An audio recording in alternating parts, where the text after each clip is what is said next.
Hey folks, welcome to my channel Number Pen. So we have the problem on our screen. Find the points of discontinuity of f of x where f of x equals 4x plus 5 for x lesser than or equal to 3 and 4x minus 5 for x greater than 3. So we've been given a function which seems to be taking two different values depending upon x, right?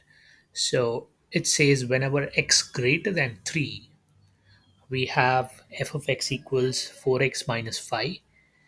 And when x less than 3, we have 4x plus 5. And whenever x equal to 3, we have the function taking 4x plus 5, right? So we'll have to examine this problem, in three parts, right? So let's take part 1, and that is x greater than 3, right? So I'm going to call it part 1. And when x greater than 3, what is my f of x? Which means for any x which is greater than 3 but belonging to R, right? Let's remember that here x belongs to the set of real numbers, which is the open interval 3 to infinity, right? So let's put that out here. And x belongs to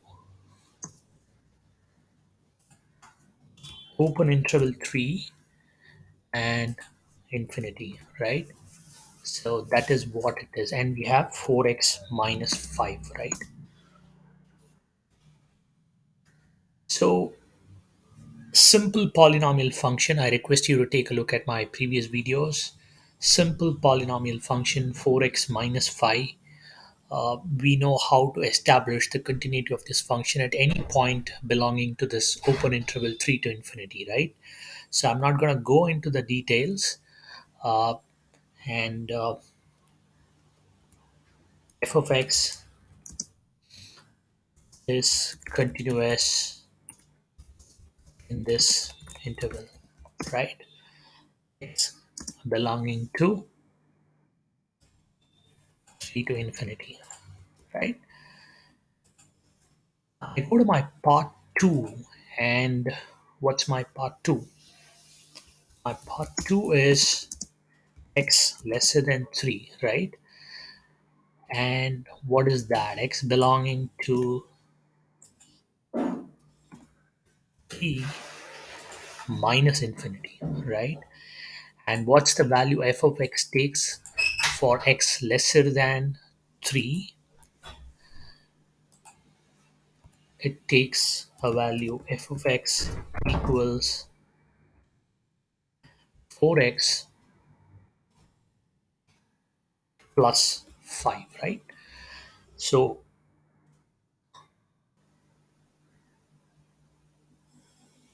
yeah, so again, a simple polynomial function.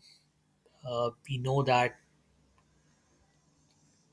linear polynomial function 4x plus 5 is continuous again in the interval 3 to minus infinity, right? And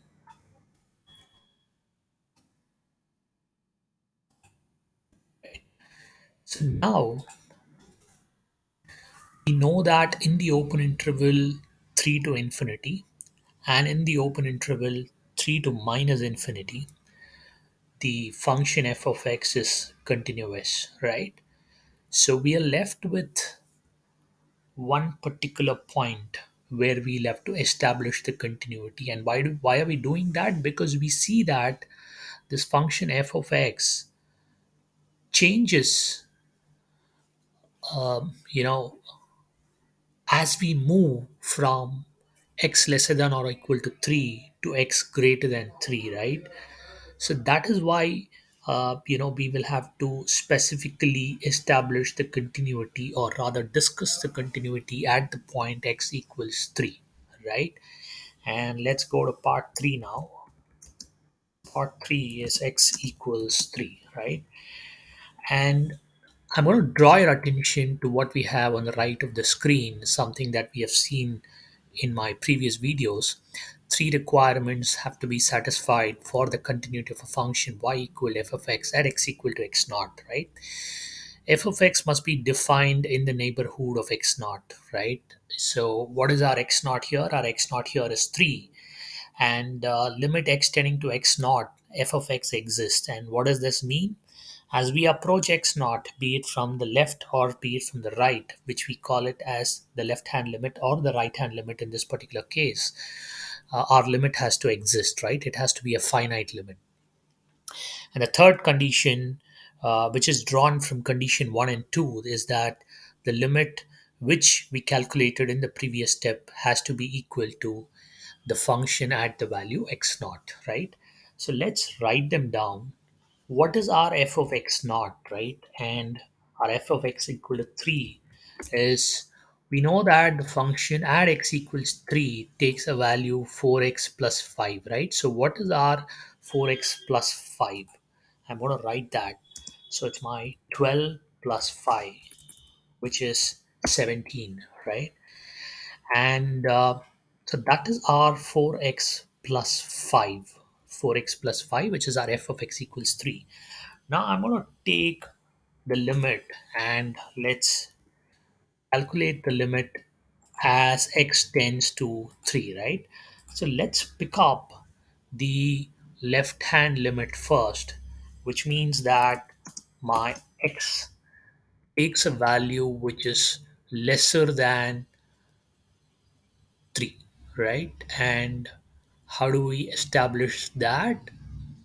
We pull out limits and x tends to 3 minus, right? So let me call it 3 minus h, right? And what is my function? My function is 4x plus 5. And when I rewrite this to evaluate my limits, what do I get? 4 into 3 minus h plus 5.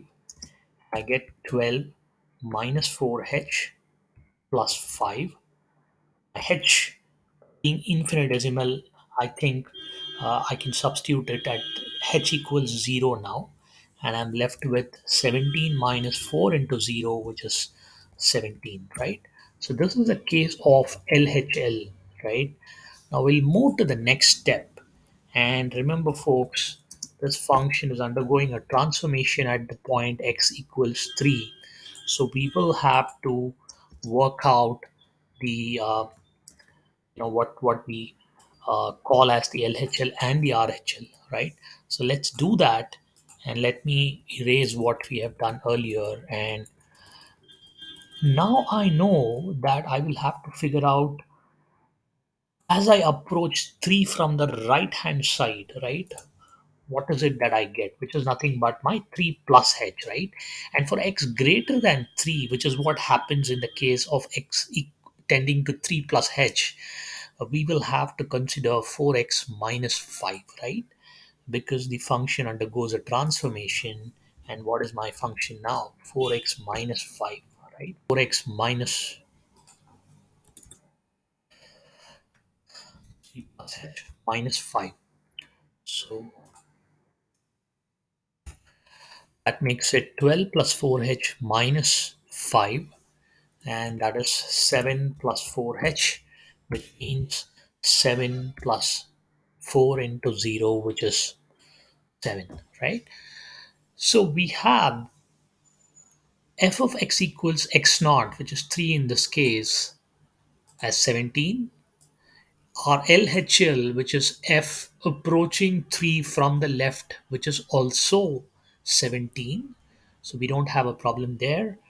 But our RHL becomes 7 as we approach 3 from the right, right? So for values which are greater than 3, very close to 3, but we see that the function is not equal to its LHL or f of x equal to x naught.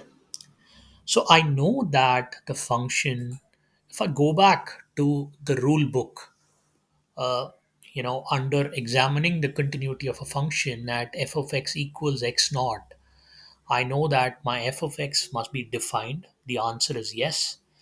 The limit exists. So, and what do we mean by limit exists? Our LHL equals RHL, right? So that is when you call, but that is when you can conclude that the limit exists. Now, in this particular case, the LHL is 17, and your RHL is 7, and the limit actually, uh, though finite, they are not equal, and therefore the third condition also does not hold good, right? So therefore, how do we conclude this particular problem, right? So f of x, because at x equals 3, LHL not equal to RHL, so the limit does not exist, right? The limit can be finite. Your LHL is a finite limit, your RHL is a finite limit, but the limit does not exist. And why is that? Because your LHL is not equal to your RHL, right? So I have my f of x is continuous at all points x belonging to R. Let me copy it, folks, here from here.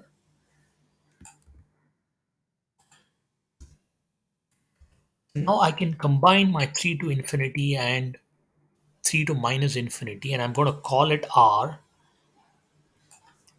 And we know that at one particular point, which is my x equals minus 3, and how do I represent that? I pick up my flower bracket and inform that at x equals 3, apologies, at x equals 3, my function is discontinuous. So f of x is continuous at all f of x belonging to R except the point 3, right? So that is how we write the final answer for this particular case, right? So here, one step which probably I called out, but let's put it down in writing. Though f of x is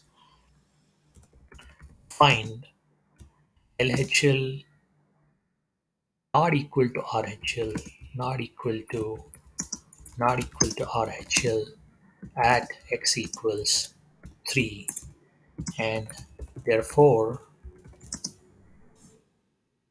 limit does not exist,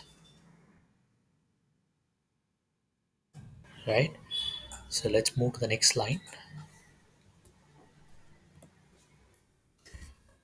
And hence the function is continuous at all x equals R except 3, right? So that's how we conclude this problem. I hope you found this content useful. Please do subscribe to my channel and support. Thank you.